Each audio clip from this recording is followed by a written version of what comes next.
இன்றைய பாடலில் நல்ல அருமையான பாடல் தான். விடிவறிதார் வெளிக்காண மாட்டார், விடிவறிதார் வெளிக்காண மாட்டார், விடியில் வெளியில் விழிக்கவும் மாட்டார், விடியில் வெளியில் விழிக்கவும் மாட்டார், கடியோதோர் உண்மை கட்டுமின் காண்மின், கடியோதோர் உண்மை கட்டுமின் காண்மின், விடியாமை காக்கும் விளக்கதுவாமே, விடியாமை காக்கும் விளக்கதுவாமே. இந்த பாடல பாத்தீங்கன்னா நமக்கு முக்கியமா என்ன சொல்றாருன்னா, ஏன்னா அபக்குவன் அப்படின்றது இறைவனுடைய பெருமையை அறியாதவர்கள். அப்ப ஆன்மீக விழிப்புணர்வுக்கு என்ன பண்ணணும், மெய்ஞானத்தை பற்றி மிக ஆழமாக இந்த தத்துவத்தை நமக்கு விளக்குகின்றார். பாடல் வரிகள் கொஞ்சம் கடினமா இருக்கிற மாதிரி தோணினாலும் ரொம்ப எளிமையான விஷயத்தை தான் அவர் சொல்ல வர்றாரு. விடுவதறியார் வெளிக்காண மாட்டார். அப்ப பறவைன்றது ஒண்ணு இருக்கு, அந்த பேரின்பத்தை அடையணும் அப்படின்னாக்கா உள்ளுக்குள்ள இருக்கக்கூடிய நாணத்தை, அந்த ஒளிய உணரணும் அப்படின்றாரு இங்க. அதான் விடுவதறியார். அப்போ எல்லாத்துக்குமே ஆரிஜின் உள்ளுக்குள்ளே இருக்குன்றாங்க. இதுக்கு பாத்தீங்கன்னா நான் ஒரு ஹார்ட்ஃபுல்னஸ் அப்படின்னு ஒரு அமைப்பு இருக்குது, அவங்ககிட்ட போறக்கூடிய வாய்ப்பு கிடைச்சது. அவங்க வீடியோ எல்லாம் பாத்தீங்கன்னா ஃப்ரீயாவே கிடைக்குது. டெய்லி ரிலாக்ஸேஷன், நம்ம உடம்புல இருக்கக்கூடிய சங்கல்பங்கள், தூசுகள், மாசுக்களை வெளியேற்றணும் அப்படின்னு பண்றாங்க. முதுகுல இருந்து பின்னாடி முதுகு வழியா அவைகள் வெளியேறுகின்றன அப்படின்னு சொல்றது ஒரு ஆத்மார்த்தமா இருக்குது. ஏன்னா டெய்லி நம்ம உடம்புல சம்சாரங்கள் சேர்ந்துருது, அதை நீக்கணும். அந்த சம்சாரங்கள் அழுத்தும் போதுதான் பிரச்சனை அதிகமாகுது. அப்போ உடலுக்கு ஆற்றலை செயல்படுத்தக்கூடிய மிஷின் எதுன்னு பாத்தீங்கன்னா ஹார்ட். அப்ப அந்த ஹார்ட்டை ரிலாக்ஸா வச்சுக்கிறதுக்கு என்ன டெக்னிக்? அப்ப லைட்டா மெதுவா கண்ணை மூடி மெதுவா அப்படியே சுவாசிச்சு அந்த ஒரு பாட்டா அப்படியே அனுபவிச்சரிச்சு ஹார்ட்ல ஒரு ஒளி இருக்கிறதா ஒரு உணர்வு கொடுக்குறாங்க. அப்புறம் வெளியில இருந்து பிரபஞ்சத்துல இருந்து ஒரு ஒளியாற்றல் ஹார்ட்டுக்கு வர்றதா லிங்க் பண்றாங்க. அது கூட நம்ம ட்ரை பண்ணி பார்க்கலாம். சரி, உள்ள வர விடியில் வெளியில் விழிக்கவும் மாட்டார். இந்த அப்படிப்பட்ட நாணம் நமக்கு உதயமானாலும் பெருவெளியில ரொம்ப அவேர்னஸா இருக்கணும். அப்படி இல்லைனாக்கா நம்ம அறியாமன்றதுலயே இருக்கிறோம், நம்ம எழுந்திருக்கல அப்படின்னு அர்த்தம். கடியோதோர் உண்மை கட்டுமின் காண்மின். அப்படி விரிந்து செயல்பட்டு இவங்க அகக்கண்ண உள்நோக்கிய பார்வையை திறந்து அங்கே மனதை நிலைநிறுத்தணும் அப்படின்றாரு. அப்ப புற உலக பார்வையை விட்டுட்டு அகக்கண் மூலமாக உள்நோக்கி பார்வைக்கு போகணும் அப்படின்றாரு. விடியாமை காக்கும் விளக்கதுவாமை. அப்படி நீங்க அந்த அகத்தெளிவை பார்த்துட்டீங்கன்னா அறியாமை என்ற இருள் நம்ம வாழ்வே சூழாது, நம்ம அணையா விளக்கா இருக்கலாம் அப்படின்னு சொல்றாரு. அப்ப அகத்தை பத்தி பேசுறாருங்க. அக விழிப்புணர்வு, உள்ளுக்குள்ள இருக்கக்கூடிய இன்டர்னல் அவேர்னஸ் அப்படின்றத ரொம்ப முக்கியமான விஷயம். நம்ம வெளியில போய் வெளிச்சத்தை தேடிக்கிட்டு இருக்கிறோம், தேவையே இல்லை. உண்மையான ஆன்மீக அறிவு ஒளி நமக்குள்ளே இருக்குது அப்படின்றதுதான் திருமூலர் நமக்கு சுட்டி காட்டு கொண்ட விஷயம். அப்ப மனக்கண்ணை திறந்து உள்ள இருக்கிற ஒளிய நம்ம பார்த்துட்டோம்னு சொன்னா பிறவி பெருங்கடல் ஈஸியா நம்ம கிராஸ் ஆகிடலாம் அப்படின்றதுதான். அப்ப அந்த நாண விளக்க நம்ம ஏத்துக்கிட்டோம்னா நமக்கு இந்த இக்னோரன்ஸ் அப்படின்றது நம்ம இருள் நெருங்காது அப்படின்னு சொல்லலாம். இப்போ இதுக்கு ஒரு குட்டி கதை சொல்லலாம்னு பாத்தீங்கன்னா, ஒரு ஊர்ல ஒரு பெரிய செல்வந்தருங்க, அவர்கிட்ட எல்லா செல்வமும் இருக்குது. அவரு ஆனா உள்ள மட்டும் எப்பயும் ஒரு இருட்டும் குழப்பமுமா இருந்தது, அமைதி இல்லாம இருந்தது. என்ன செஞ்சாலும் அவருக்கு திருப்தி ஏற்படல. அப்போ ஒரு ஞானியை பார்த்து கேட்கிறாரு, வாழ்வுல ஒரு மாதிரி இருளா சம்திங், ஏதோ ஒரு அப்செப்டடா லைஃப ஃபேஸ் பண்ண முடியல, ஃப்ரீயா இருக்க முடியல, இன்னொன்னு ஒரு ஏக்கத்தோட இருக்கிற மாதிரி இருக்கு அப்படின்னு கேட்கிறாரு. அப்போ அவரு சொல்றாரு, ஒரு அகல் விளக்க கொடுக்கறாரு. இந்த ராத்திரி உங்க வீட்டுல ஃபுல்லா எல்லா விளக்கையும் ஏத்துங்க, விடிய விடிய ஏத்துங்க, ஒரு ரூம்ல கூட இருட்டாவே இருக்க கூடாது அப்படின்னு சொல்றாரு. இவர் என்ன பண்றாரு, வீட்டுக்கு போனாரு. அவர்கிட்ட நிறைய விளக்க மூலமா வச்சு வீடு ஃபுல்லா எல்லா மூலையிலயும் வச்சு உள்ளுக்குள்ள ஒரு வெளிச்சம் இருட்டே இருக்க கூடாது அப்படின்னுட்டு எல்லாத்தையும் விளக்கேற்றி வச்சுக்கிட்டு பார்த்துட்டு இருக்கிறாரு. அப்ப என்ன ஆயிடுதுன்னு சொன்னா, ஜன்னல் கை வழியா வீட்டுல காசுல சில விளக்கெல்லாம் அணையுது. உடனே பதறி போய் அதையும் ஏத்துறாரு. அப்படியே பராமரிச்சு இரவு ஃபுல்லா பாஸ் பண்ணிட்டாரு.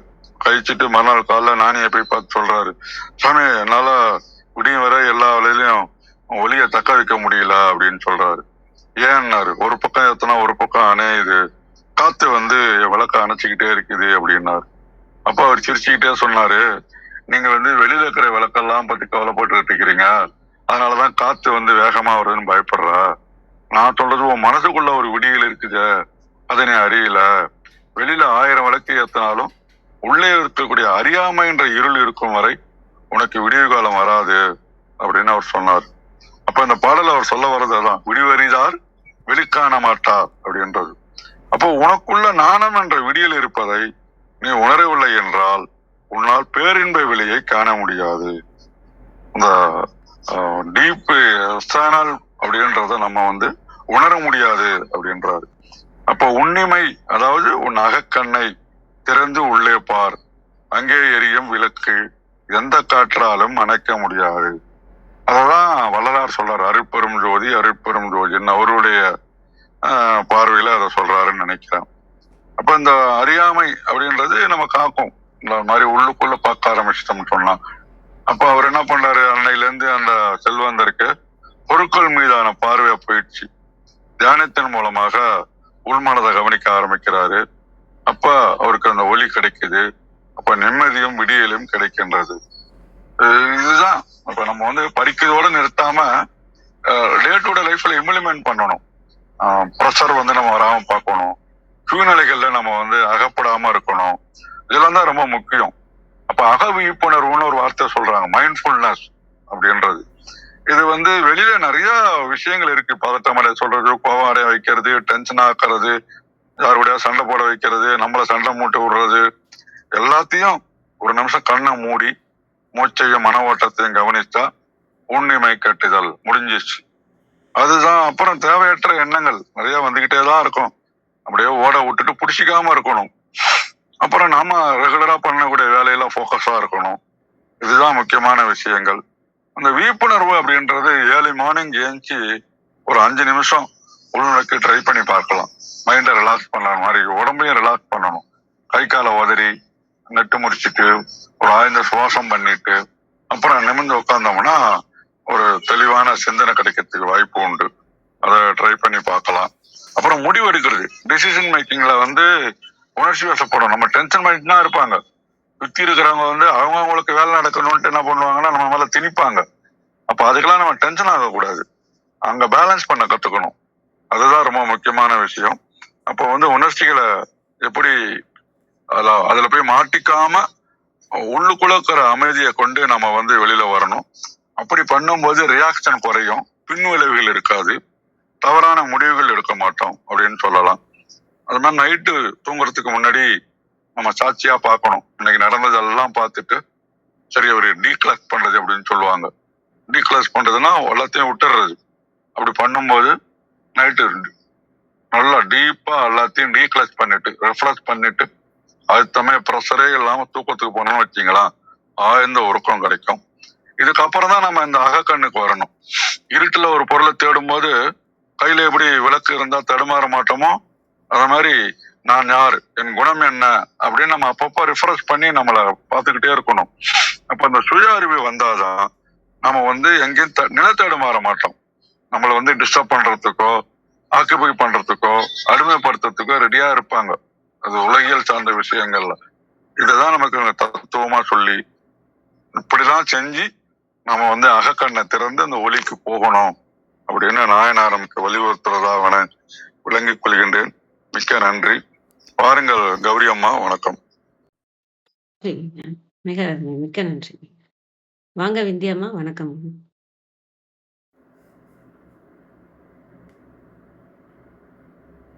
அனைவருக்கும் வணக்கம். ஓம் சிவசக்தி போற்றி, ஓம் திருமலரே போற்றி. 1687வது திருமந்திரம், கூட்டுப்புழு வாழ்க்கை.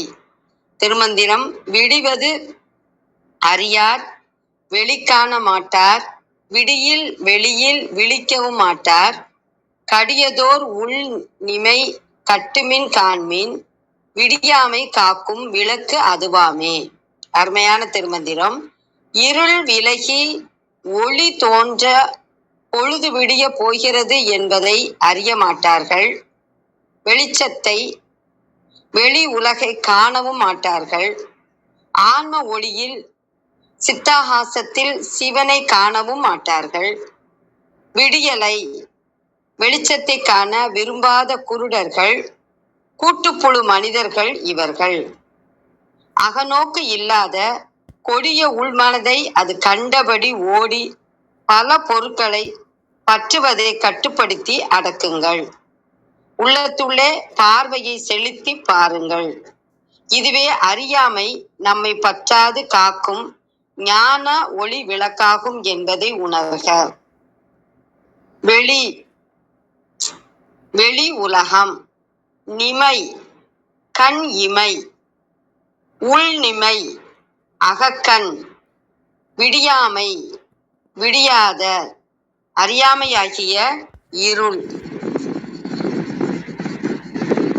கழக வெளியீட்டில் அக நிகழ்ச்சியாக சித்தம் சிவனிடத்தில் மரபா விழிப்பாக நிற்பது விடியல் என்பதை உணரார். அறிவு பெருவெளியையும் காண மாட்டார். அச்சமில்லாத அப்பெருவெளியில் நினைப்பு கொள்ளவும் மாட்டார். காவலாக உள் நோக்கம் கொள்ளுதற் பொருட்டு கண்ணிமையை அடக்குமின். அகநோக்கி காண்மின். பிறவாற்றால் நீங்காத ஆணவவல் இருளை தடுத்து நீக்கும் திருவடி உணர்வாகிய விளக்கு அவையாகும். விடிவது, சித்தத்தை சிவனிடம் வைப்பது. வெளி, ஞான வெளி. விடியில் அச்சமில்லாத, வெளியில் பரம ஆகாயத்தில் விழிக்கவும் பார்வையை செலுத்தவும். கடி, இன்பத்துக்கு காரணமாய் உள்ள உள் உள்ளத்தை மனத்தை. நிமை, கண் இமை பொழுது. விடியாமை, அஞ்ஞான இருள். காக்கும், தடுக்கும். விளக்கதுவாம், ஞானம் உண்டாம். அனைவருக்கும் நன்றி, வணக்கம். சிவசிவ. திருச்சிற்றம்பலம். நன்றி. மிக அருமை. வாங்க கிருத்திகா அம்மா, நான் அதுக்கப்புறம் பேசுறேன், கொஞ்சம் வேலையா இருக்கு. நன்றிங்க அம்மா. நன்றி. இதே மந்திரம் வரிக்கு வரி அழகா பார்த்தாச்சு. லைனையாவும் மிக அழகான கதை மூலமா நமக்கு சொல்லியிருக்காங்க. இதுல ஒரு பயிற்சி முறை சொல்லப்பட்டிருக்கிறது. அந்த பயிற்சி முறை அபக்குவனை பக்குவனாக மாற்றக்கூடிய ஒரு பயிற்சி முறை. அப்போ அது ஒண்ணு. அப்புறம் பக்குவனுடைய தன்மை, ரெண்டு விஷயம் சொல்லப்பட்டிருக்கிறது. அப்போ எது பக்குவனுடைய தன்மை அப்படின்னு பார்த்தோம்னா, விடிவது அறியார். இப்ப விடிவது அறிய வேண்டும். விடியல்னு ஒண்ணு இருக்கு. இந்த பிறவி எதற்காக, அப்ப எது நமக்கு விடியல் அப்படின்னு நீங்க பாத்தீங்கன்னா, இந்த பிறவி எதற்காக பிறந்திருக்கிறது அப்படின்னு, எதற்காக இந்த பிறவி எடுத்திருக்கிறோம் அப்படிங்கிற ஒரு தெளிவு, அதான் விடியல். அப்போ அந்த விடியல் நமக்கு தெரியணும். அப்போ அதை தெரிந்தவர்கள் பக்குவர்கள். அப்புறம் வெளி காண மாட்டார் அப்படிங்கிறாங்க. அப்போ அது என்ன அப்படின்னா, வெளின்னா நம்ம ஏற்கனவே தெரியும். ஒரு 5-6 பாடல் முன்னாடி கூட நம்ம பார்த்தோம். வெளி, அந்த பரவெளி அனுபவம், அந்த பரவெளியை உணர்தல், அந்த பறந்து இருக்கக்கூடிய அந்த பிரபஞ்ச ஆற்றலை பெறுதல், இதெல்லாம் தான் வெளி அப்படிங்கிற ஒரு சொல்லால குறிப்பிடப்பட்டிருக்கிறது. இல்ல வெளிப்படையா சொன்னானா, வெடி காத்தால எழுந்திருக்க மாட்டோம். எழுந்தாலும் வெளியில சூரிய தரிசனம் பண்ண மாட்டோம். இந்த இடத்துல இப்படி ஒரு தட்டையாவும் பொருள் பார்க்கலாம். இல்ல நம்ம இப்படியும் வச்சுக்கலாம். விடிவது அறியார், எது விடியல்? பிறவியிலிருந்து விடுபடுதலே விடியல். அப்புறம் வெளி காண மாட்டார் அப்படிங்கிறது பிரபஞ்ச ஆற்றல் அப்படின்னு நம்ம புரிஞ்சுக்கலாம்.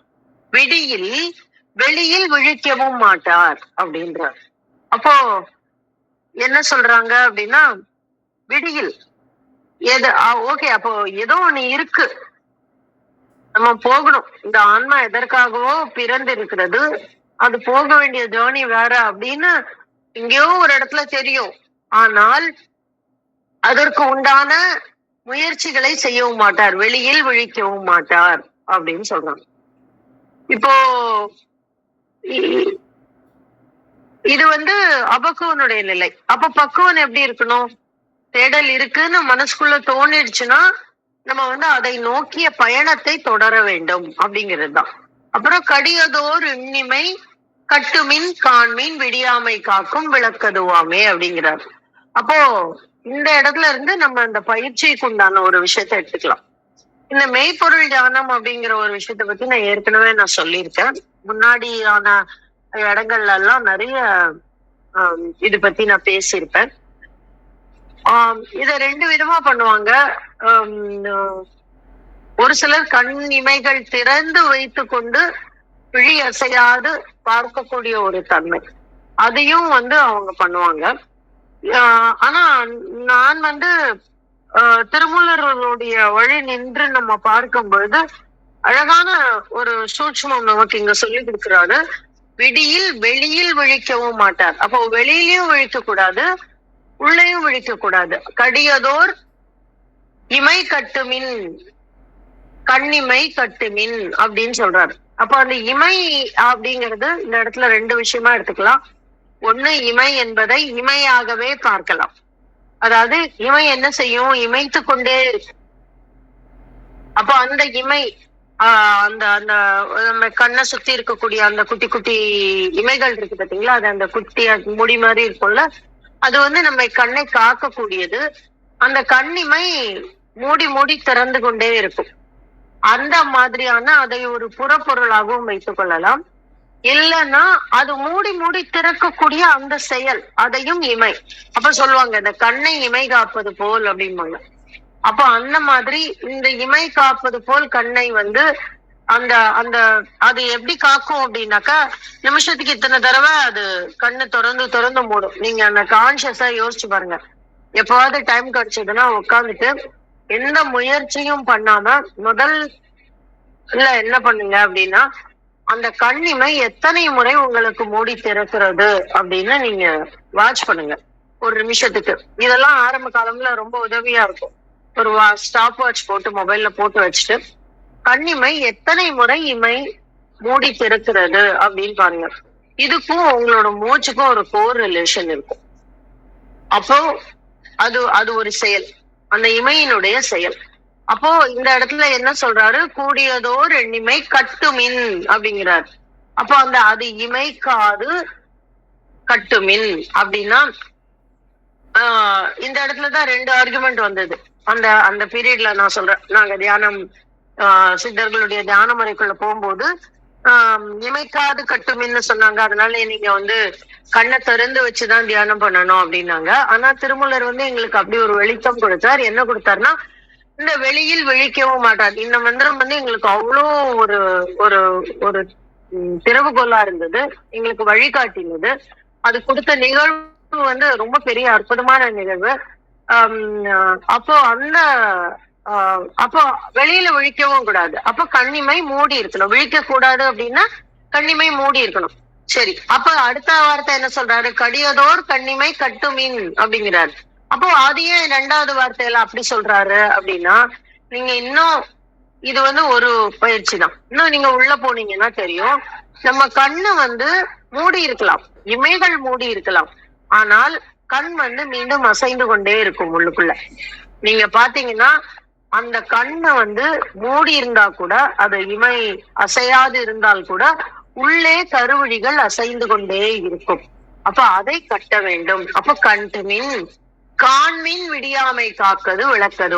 அப்ப தெரியக்கூடிய அந்த ஒரு வெளி, அப்போ அங்க ஒரு வெளி இருக்கும். அப்ப அதுதான் நம்முடைய சிதாகாச வெளியை நம்ம அழைத்து செல்லக்கூடியது. எவ்வளவு சூட்சமம் இந்த மந்திரத்துல இருக்கு. இது வந்து ரொம்ப எளிதா எல்லாரும் உம், உம், சொல்லிட மாட்டாங்க வெளியில. ஆனா திருமூலர் இன்னைக்கு அதை வெளிப்படுத்த சொல்லி இருக்கிறார். அதனாலதான் இங்க வந்திருக்குது, இந்த இந்த மந்திரம் இப்படி வந்திருக்குது. சோ இது ஒரு பயிற்சி முறை.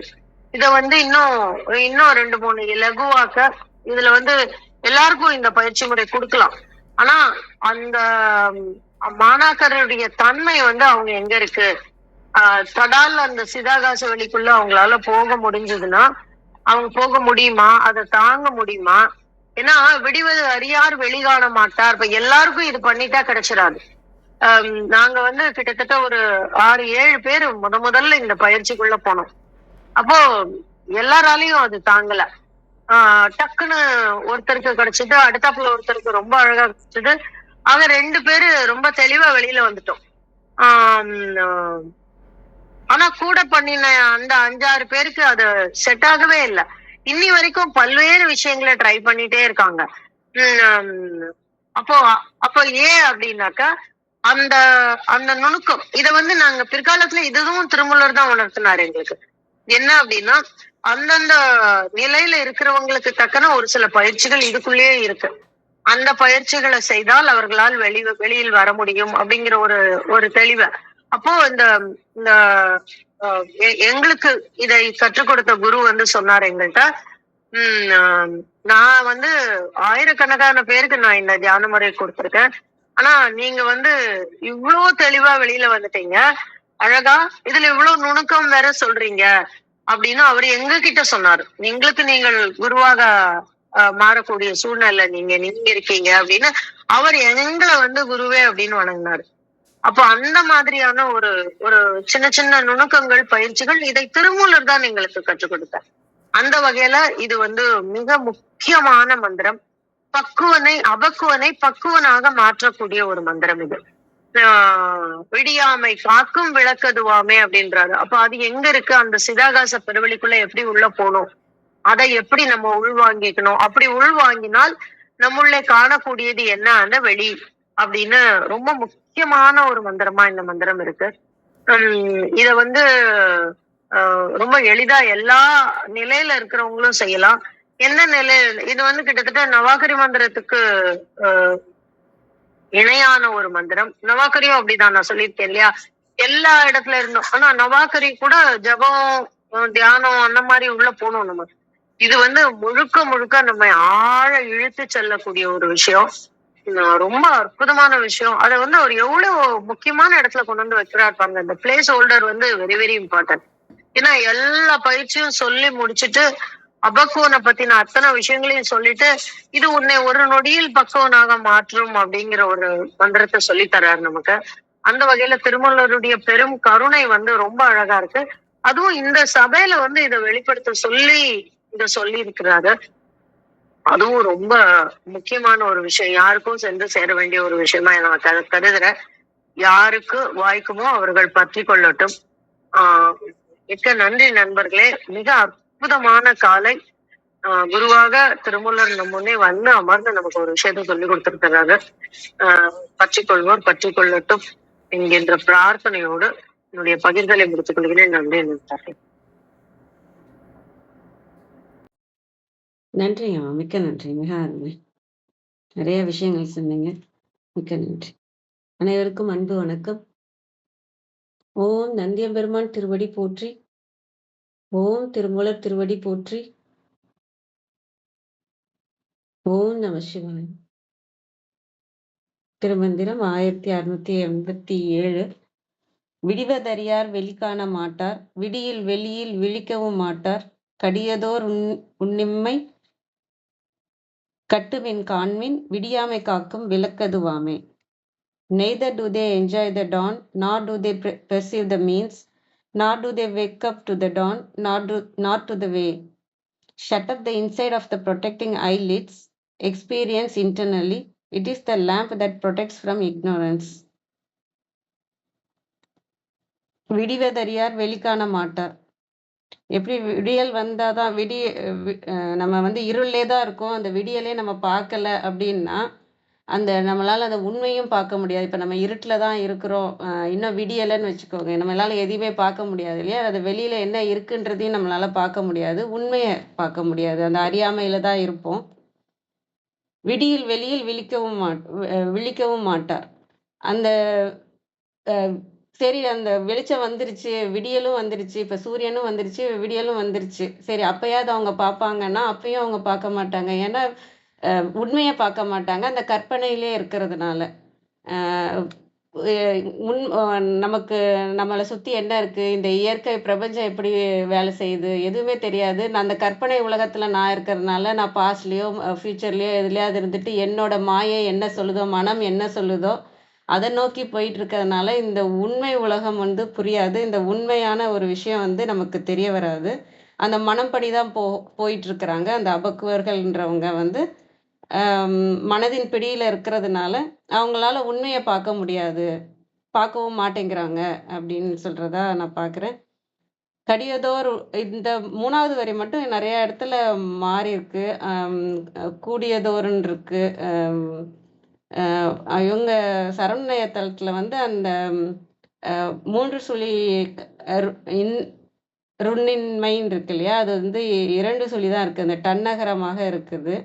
அதுமாரி சில கூடியதோன் இருக்கு, கடியதோன் இருக்கு. அதுமாரி கொஞ்சம் இந்த வார்த்தைகள்லாம் மாறி மாறி இருக்கு. ஆனா அர்த்தம் நமக்கு வந்து என்னன்னா, நமக்குள்ள போகணும் அப்படிங்கிறது தான். நமக்குள்ள ஏன்னா நம்ம இறைவன் வந்து எல்லாருக்குமானவர்.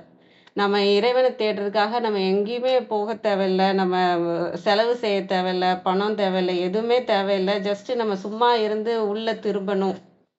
அப்படிங்கிறது தான். அவ்வளவு எளிமை இறைவனை அடையிறதுங்கிறது. ஆனா, அந்த மாயை என்ற ஒரு விஷயம் நமக்குள்ள இருக்கிறதுனால, நம்ம கவனத்த வெளியிலேயே போட்டுட்டு இருக்கோம். கவனத்த நம்ம உள்ள போடணுங்கிற ஒரு விஷயம் தான். அவ்வளவு எளிமையாக நம்ம இறைவனை அடையலாம். எந்த பணம் கட்டணும், நம்ம அதுக்காக பூஜை செய்யணும், நான் இங்க வெளில தேடணும், அங்க தேடணுன்றது எதுவுமே இல்ல. நம்மளால உள்ள திரும்ப முடிஞ்சதுன்னா.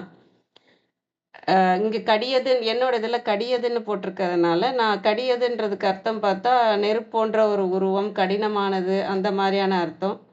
அ அந் இவங்க சரவணயத்தலத்துல அந்த 2 சுழியா போட்டிருக்கிறதுனால, டன்னகரமாக இருக்கிறதுனால, உள்ள தியானித்து, மையின்றதுக்கு அர்த்தம் என்னன்னு அகராதியில பார்த்தா, மாயைன்னு இருக்கு, இருள் இருக்கு.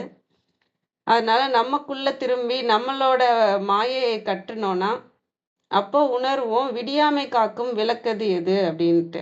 ஆனா இங்க வந்து எனக்கு என்னோட இந்த தமிழ் அறிவு ரொம்ப கம்மி தான் எனக்கு.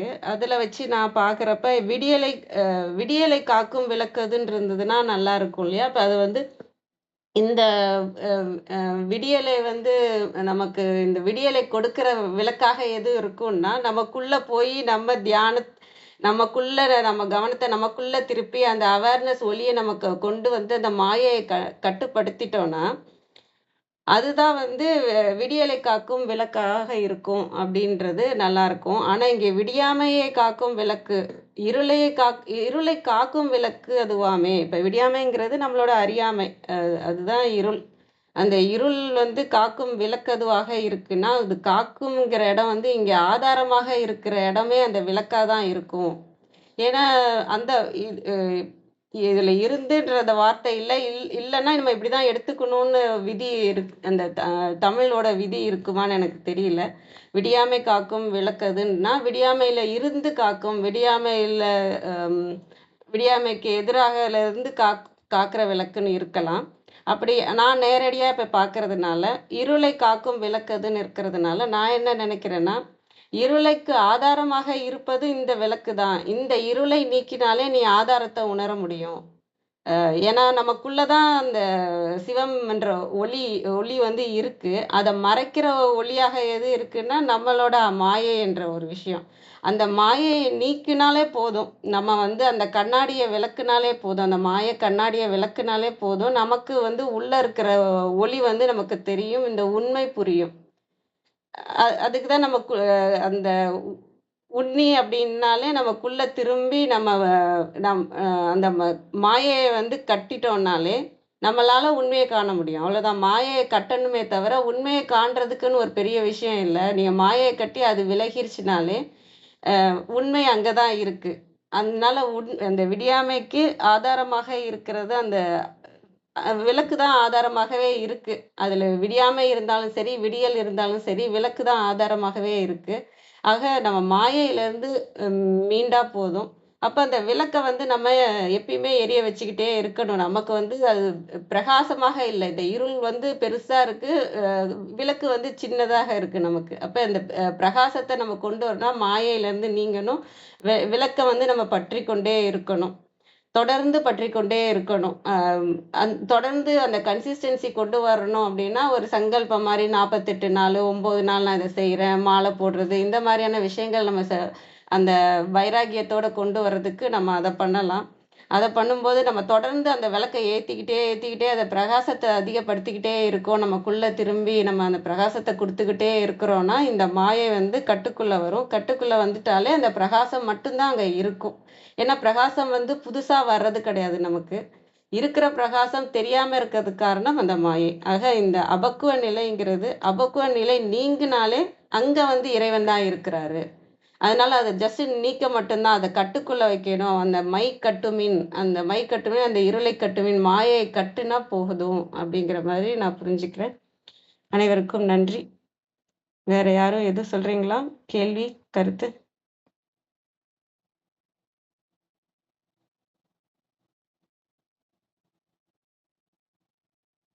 நிறைவு செஞ்சுக்கலாங்களா? அனைவருக்கும் நன்றி. இன்று எங்களுடன் இணைந்த அனைத்து உள்ளங்களுக்கும் எங்களது மனமார்ந்த நன்றிகள்.